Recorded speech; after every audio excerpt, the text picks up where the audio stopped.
Bonjour, je suis Philippe Tesson, directeur pédagogique pour le Bachelor Game, ici à Rubica. Bonjour, je suis Franck Letiec, je suis directeur pédagogique du Master Game. Le Bachelor est une formation en 3 ans, que ce soit pour les game designers et pour les game artistes. Pendant ces 3 années, ils vont apprendre à travailler ensemble avec des thématiques spécifiques pour chacune des formations. Pour les artistes, ils vont faire de la sculpture, ils vont faire du dessin, ils vont faire de la 3D. Pour les game designers, ils vont apprendre à construire des jeux.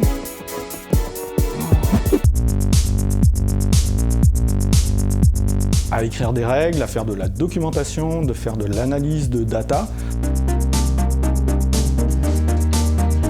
Ils vont travailler ensemble pour réaliser 6 projets durant ces 3 années. Le premier projet sera un jeu de plateau.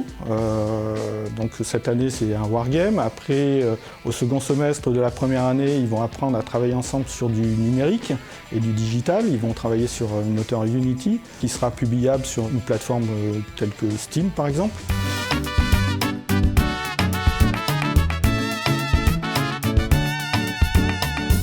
Le troisième projet du premier semestre de la deuxième année est un roguelike. C'est un jeu qui permet de constituer des levels à foison. C'est du procédural. Ils vont apprendre à construire du level design procédural. Ils vont construire les salles aussi en procédural, c'est-à-dire qu'ils vont, à partir de formules mathématiques, établir un certain nombre de règles pour que les parcours soient créés sans avoir à le faire à la main. Le quatrième projet, c'est un Zeldaction. C'est un jeu qui est une extension du roguelike. Là, on va rajouter de l'aventure, on va rencontrer des personnages, on va avoir du dialogue, on va avoir de la gestion d'inventaire, on va avoir du puzzle.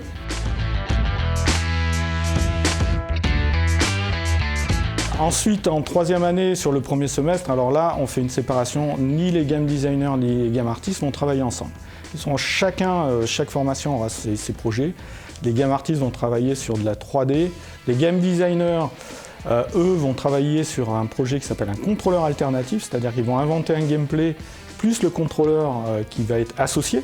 Alors un contrôleur alternatif, c'est quoi? C'est tout sauf les contrôleurs habituels, c'est-à-dire un pad, un joystick, un clavier, une souris. Ils doivent, grâce à l'électronique, créer l'interface qui va permettre de jouer avec le jeu qu'ils auront inventé. Ensuite, ils vont faire un WarioWare. Un WarioWare, c'est une succession de mini-jeux de 10 secondes. Donc ça fait des projets à 84 mini-projets encapsulés ensemble.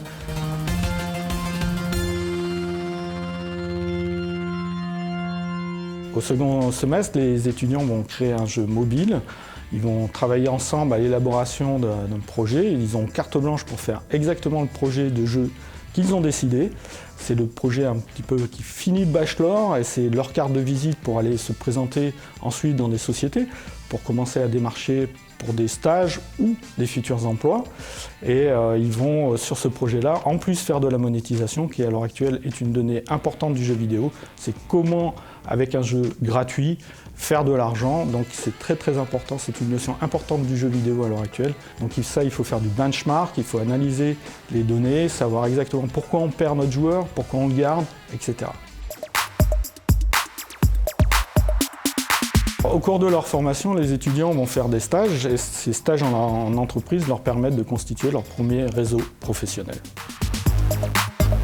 Les principaux logiciels qu'on va utiliser dans la formation, ce sont des moteurs, par exemple Unity ou Unreal.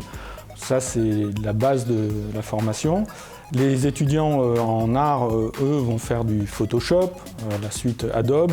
Ils vont aussi apprendre à faire de la 3D avec Max. La formation Game Artist propose du traditionnel, du dessin traditionnel. On va dessiner avec des crayons et on va faire aussi du dessin digital. Il est très important pour les artistes de maîtriser ces deux médias. Ils vont aussi être amenés à travailler avec les moteurs Unity et Unreal. C'est important pour les game artistes de savoir utiliser ces moteurs et pas être en dépendance des autres formations comme les game artists ou les game prog. C'est à eux de rentrer dans le moteur, d'apprendre à utiliser ces moteurs. Les game artistes ont des cours de mathématiques qui leur permettent de développer des compétences techniques, notamment pour faire des effets spéciaux.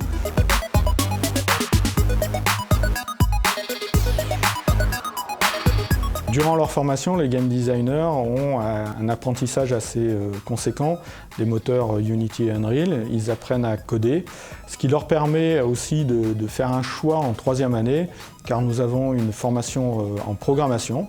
Donc certains, voire même des game artistes aussi, puisqu'ils ont aussi ce genre de cours, peuvent choisir de partir dans cette formation, aussi ouverte à des gens de l'extérieur, qui n'auraient pas fait l'année 1 et ni l'année 2 ici à Rubica.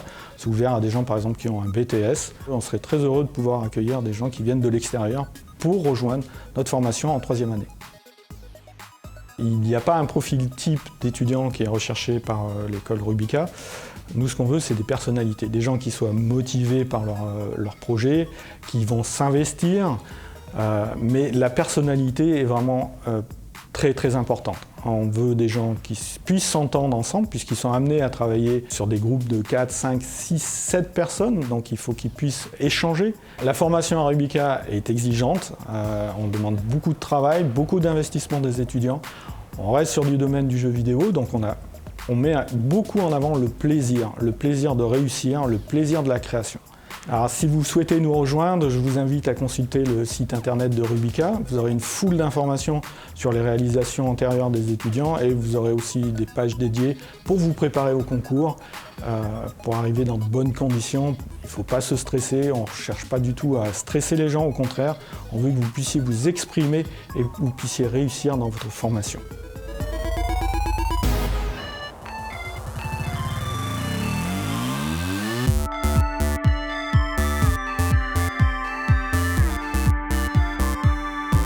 Alors le Master Rubica Game, c'est 2 années d'études, accessibles après le Bachelor Rubica ou un concours d'entrée, donc avec un Bac plus 3, et on offre 3 filières de spécialisation, management game design, management et game art, et management et game programming.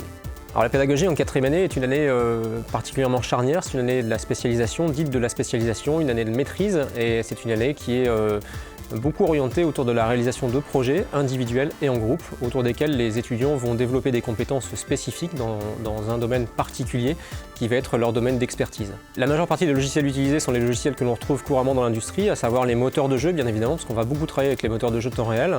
Donc on pourrait citer Unreal, Unity et puis les outils qui permettent évidemment de la modélisation 3D comme 3ds Max, ZBrush et puis tout ce qui va être la suite logicielle des Substance, Adobe, Photoshop toujours présent.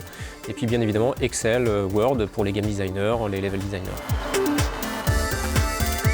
Nos intervenants sont des professionnels en activité qui viennent forcément dispenser leur savoir-faire auprès de nos étudiants ponctuellement. Ils sont à peu près une centaine tous les ans et on renouvelle également tous les ans un certain nombre d'intervenants en fonction de leur domaine d'expertise et surtout ce dont on a besoin à un instant T pour rythmer la pédagogie. Alors au niveau des méthodes d'évaluation, c'est relativement simple. L'évaluation individuelle, l'évaluation en équipe, donc c'est ponctuel. Il y a des sessions d'examen, il y a des jurys et l'évaluation fait partie intégrante de la scolarité donc à Rubica. L'entreprise est bien évidemment toujours présente au sein de la pédagogie à travers la présence des intervenants et des jurys. Et puis les entreprises nous accompagnent également dans ce que l'on appelle la maquette pédagogique pour nous donner des orientations, en tout cas pour valider nos orientations pédagogiques et qui nous permettent de disposer, en tout cas et de proposer sur le marché des diplômés qui répondent encore une fois aux attentes des entreprises. On a une période de stage de 2 à 4 mois en année 4 et une période de stage de 3 à 6 mois en année 5 et ça permet de valider non seulement l'orientation de l'étudiant et puis son parcours, en tout cas son parcours post-scolaire et puis surtout c'est une continuité dans la formation et donc on a évidemment des relations très particulières, très privilégiées avec les entreprises qui accueillent nos étudiants.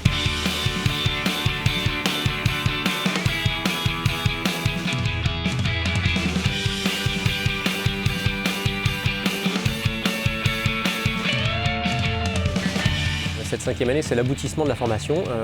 C'est une année qui permet aux étudiants de démontrer leur savoir-faire dans le domaine du management, de la production, de l'organisation, de la production que ce soit graphique, de la production de contenu en game design et d'exécution forcément en programmation. On se trouve actuellement dans un espace de travail qui s'appelle le studio, voilà, comme un studio de production de jeux vidéo dans un vrai studio professionnel et c'est au sein de cet espace que les étudiants vont réaliser donc, des projets en équipe encore une fois pluridisciplinaire pendant 1 an et ces projets sont rythmés par des restitutions de ce qu'on appelle des milestones dans l'industrie et qui sont calqués sur ce qui se passe exactement encore une fois dans l'industrie du jeu vidéo.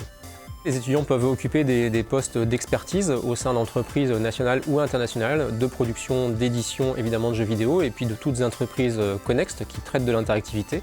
On a évidemment les gros pourvoyeurs d'emploi, les gros studios qui sont souvent plébiscités par nos étudiants, mais pas que, et avec une répartition de l'ordre de 40% à peu près de nos étudiants à l'international.